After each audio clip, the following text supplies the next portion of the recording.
ಗೊತ್ತಿರಲ್ಲ, ಎಚ್ಚರ ಇರ್ತಾಳೆ.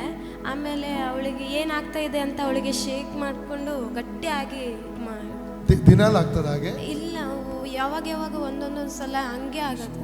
ವಾರದಲ್ಲಿ ಭಯ ಆಗ್ತದ ಅವಾಗ? ಅದು ಫುಲ್ ಶಾಕ್ ಹೊಡೆದಂಗೆ ಆಗುತ್ತೆ. ಅವಳಿಗೆ ಎಚ್ಚರ ಇದ್ರೂ ಕೂಡ ಅದೇನಾಗ್ತಾ ಇದೆ ಅಂತ ಅವಳಿಗೆ ಗೊತ್ತಿರಲ್ಲ. ಯಾರು ಹೊಡೆದು ಎಬ್ಬಿಸ್ಮೇಲೆ ಅವಳು ಎದ್ದೇಳ್ತಾಳೆ. ಅವಾಗ ನಿಮ್ಗೆ ಭಯ ಆಗ್ತದ? ಆ ಸಮಯ ನಿಮ್ಗೆ ಅನುಭವ ಏನು? ಭಯ ಆಗ್ತದ? ಅವಾಗ ಭಯ ಆಗ್ತದೆ. ಮತ್ತೆ ಏನಾದ್ರು ಶರೀರದಲ್ಲಿ ಚುಚ್ಚಿದಾನೋ ಪೀಡಿಸಿದ ಅನುಭವ ಆಗ್ತದ? ಹಾಗೇನಾಗಲ್ಲ, ಶಾಕ್ ಹೊಡೆದಾಗೆ. ಬನ್ನಿ ಬನ್ನಿ. ಯೇಸು ಸ್ವಾಮಿ ನಂಬ್ತೀರಾ? ಯೇಸು ಸ್ವಾಮಿ ದೇವರು, ಸತ್ಯ ದೇವರು.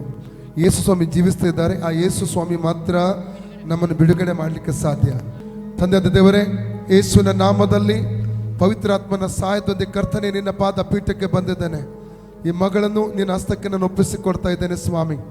ನಿನ್ನ ವಾಕ್ಯ ಹೇಳ್ತದೆ ಮತ್ತೆ 11:28, ಎಲೆ ಕಷ್ಟಪಡುವರೆ ಹೊರೆಯನ್ನು ಹೊರುವವರೇ ನೀವೆಲ್ಲ ನನ್ನ ಬಳಿಗೆ ಬನ್ನಿರಿ, ನಾನು ವಿಶ್ರಾಂತಿ ಕೊಡ್ತೇನೆ ಎಂಬುದಾಗಿ ಹೇಳಿದೆಯಪ್ಪ.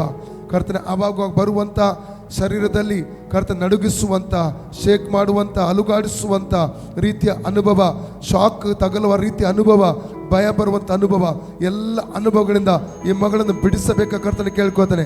ಇದರ ಹಿಂದೆ ನಿಂತು ಕ್ರಿಯೆ ಮಾಡುತ್ತಿರುವ ಆ ದುರಾತ್ಮವನ್ನು ಈಗಲೇ ನಾಮದಲ್ಲಿ ಈ ಮಗಳ ಶರೀರದಲ್ಲಿ ಡಿಸ್ಕನೆಕ್ಟ್ ಮಾಡ್ತಾ ಇದ್ದಾನೆ. Out in the name of Jesus.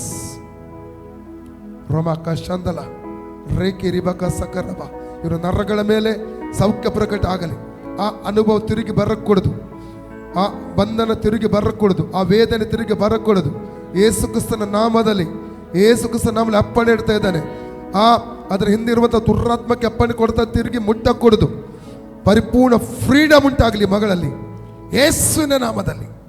ಕರ್ತನೆ ಮುಟ್ಟಿ ಬಿಡುಗಡೆ ಮಾಡಿದಕ್ಕೆ ಸ್ತೋತ್ರಪ್ಪ, ಯೇಸುವಿನ ಹೆಸರು ತಂದೆ, ಆಮೆನ್. ಮುಟ್ಟ್ಯದಾನೆ ಸ್ವಾಮಿ ನಿಮ್ಮನ್ನು, ಆಯ್ತಾ? ಸಿಸ್ಟರ್, ನಿಮ್ದು ಹೆಸರು? ನನ್ನ ಹೆಸರು ಮೀನಾಕ್ಷಿ ಅಂತ. ನೀವು ಎಲ್ಲಿಂದ ಬಂದದ್ದು? ನಾವು ಇಲ್ಲಿ ಗೋವಾದಿಂದ ಬಂದದ್ದು ಪ್ರಾರ್ಥನೆ ಮಾಡಿಸ್ಕೊಳ್ಳಿಕ್ಕೆ.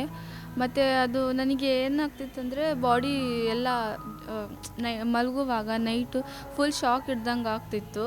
ಆಮೇಲೆ ಇವಾಗ ಅವರು ಪ್ರಾರ್ಥನೆ ಮಾಡಿದ ಮೇಲೆ ಒಂದು ಸ್ವಲ್ಪ ಮೈ ನೋವು ಕೂಡ ಕಡಿಮೆ ಆಗಿದೆ. ಪ್ರಾರ್ಥನೆ ಮಾಡಿ ಸಂಪೂರ್ಣವಾದ ಗುಣ ಆಗಿದೆ ನಂಬಿದ್ದೀರಾ? ನಂಬಿದ್ದೇನೆ, ಸಂಪೂರ್ಣವಾಗಿ ಗುಣ ಆಗಿದೆ ಅಂತ.